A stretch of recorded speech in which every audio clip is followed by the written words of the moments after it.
Uh, Thank you. I really appreciate it. I want to start by thanking Dave and his team. This is really a phenomenal thing, right? These are meaningful, impactful things to attend these, to interact with other people, to network, to share stories. And so what I'm going to do is I'm going to introduce myself twice. And what I want you to try to do is key in on the differences between what the two interactions are. So the first one, I say, hey, my name is Calvin. I'm the founder and the president of Unity Foods. We're a broadline food service distribution company. We supply restaurants with all of the products that they need. We do food and non-food. We think chicken, beef, poultry. We do takeout packaging, your plastic cutlery, your napkin, you name it. We do all of those things except for produce. And that's Unity Foods. The second introduction is a little bit different. My name is Calvin Walsh. I'm with Unity Foods. We are trying to be the first ever carbon neutral food service distribution company in the world. And we're going to do this by adopting the challenges that we currently have. The electric trucks that we need to make that happen, the technology just isn't there. So we're building an infrastructure throughout the Pacific Northwest. We have a very large hub in Portland, Oregon, and we have spokes that are spread out all throughout the Pacific Northwest. And what we're doing is supplying each one of those spokes, and think of a spoke as a 100-mile radius circle. This electric truck will be able to service all of the food establishments within this range. So when the technology is ready, we will have the infrastructure built to be able to capitalize on that. We will be the first one in the entire world to say food service distribution is carbon neutral now. And that'll give our customers a competitive edge. You can get a burger and fries anywhere, but if you can get a burger and fries and say this got here carbon neutral, it gives our customers that competitive edge. And that's Unity Foods. Now think about what the difference is between those two introductions, right? One of them, if you finish this and you go about and we've got a bunch of startups and we're busy and we have a whole lot going on, and then you get home and you got the kids and you got all kinds of stuff going on, and someone at the end of the day says, hey, who was the speaker at North Bank Innovation? The first introduction would be, I think it's a guy who sells food. He moves boxes or something. That's about it. That's what you remember. When you get into the details, you might say, I don't think he sells produce, right? And that's about it. But the second introduction, the story of why do I do what I do, I think that you'll remember that. You might say, wow, I talked to somebody who wants to fundamentally change how logistics and food service distribution is happening in the Northwest.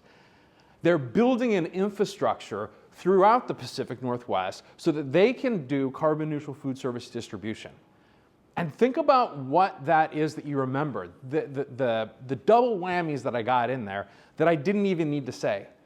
If you remembered that and you said they're building an infrastructure throughout the Pacific Northwest, you're now also communicating to somebody else where our turf is. We don't do California, we don't do New Mexico, we do the Pacific Northwest, right? So now you know what it is that we do and where we do it. There's a whole bunch more with that story, and it's a compelling story that's easy to remember and easy to say. So that's what I thought when I said, what do I want to talk about? That's what I thought. This is something that can apply if you're thinking about starting a company, if you've started a company, you've been in a company for 10 years, you need to be able to tell this story and tell it over and over and over again with passion.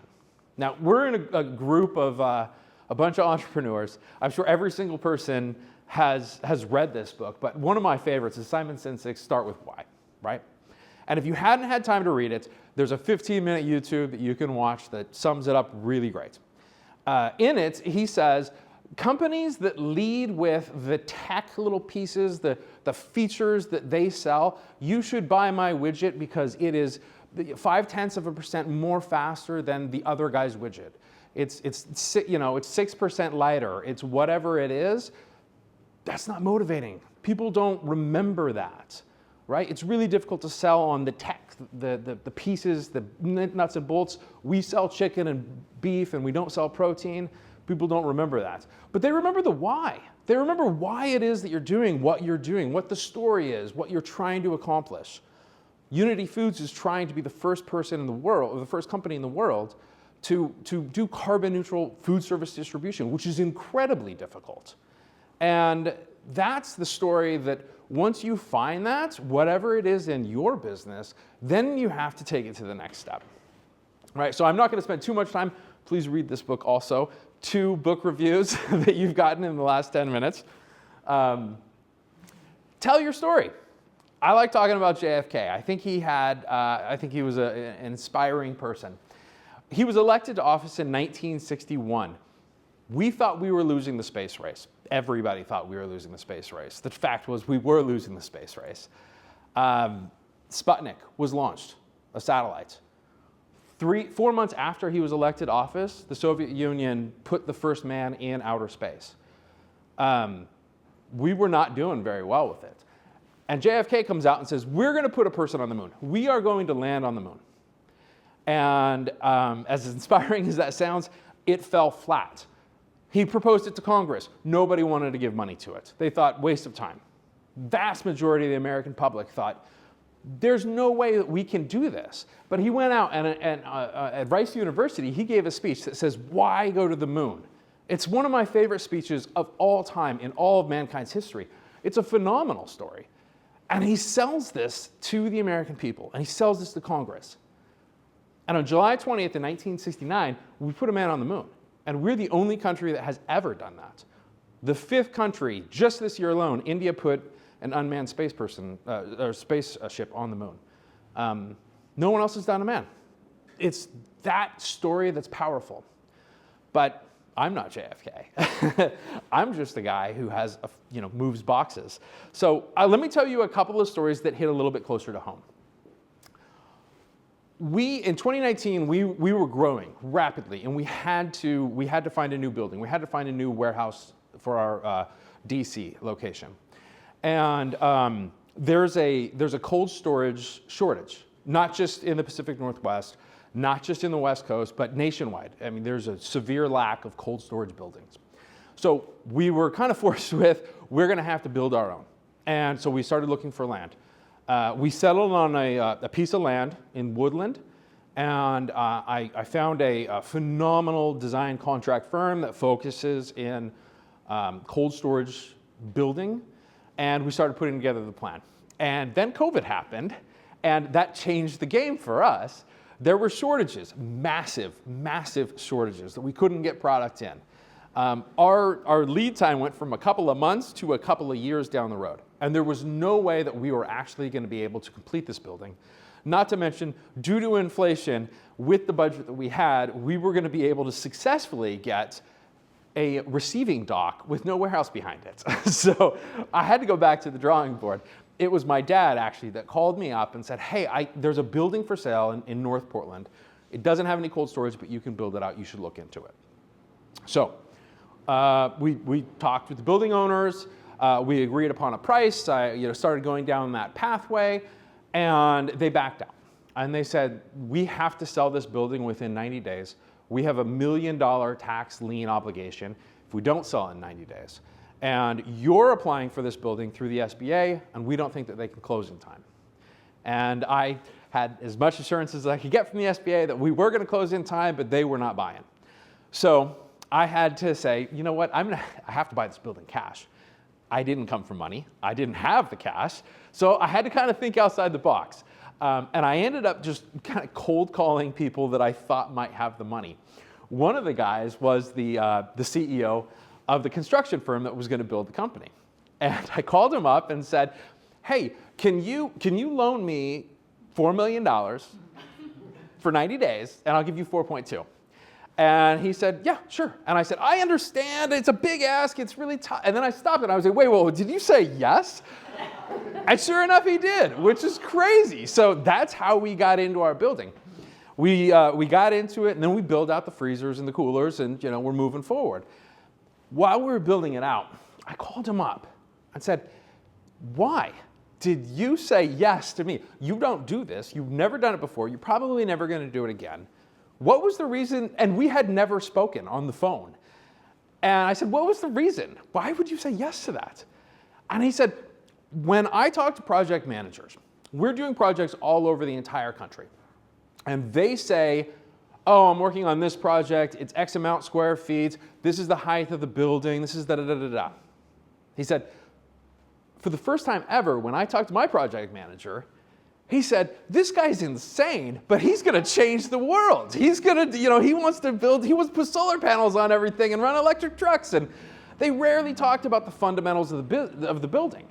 And so when I cold called him, basically, and asked him for $4 million cash, he said, this is somebody that I want to get behind because of the story that he heard. And I hadn't even told him the story. That's why it's important to tell your story. You don't know where it's going to go.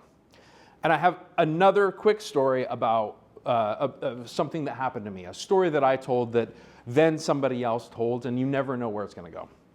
So I love my bank. I love my bank representative. And I'm always talking about what it is that we're trying to do.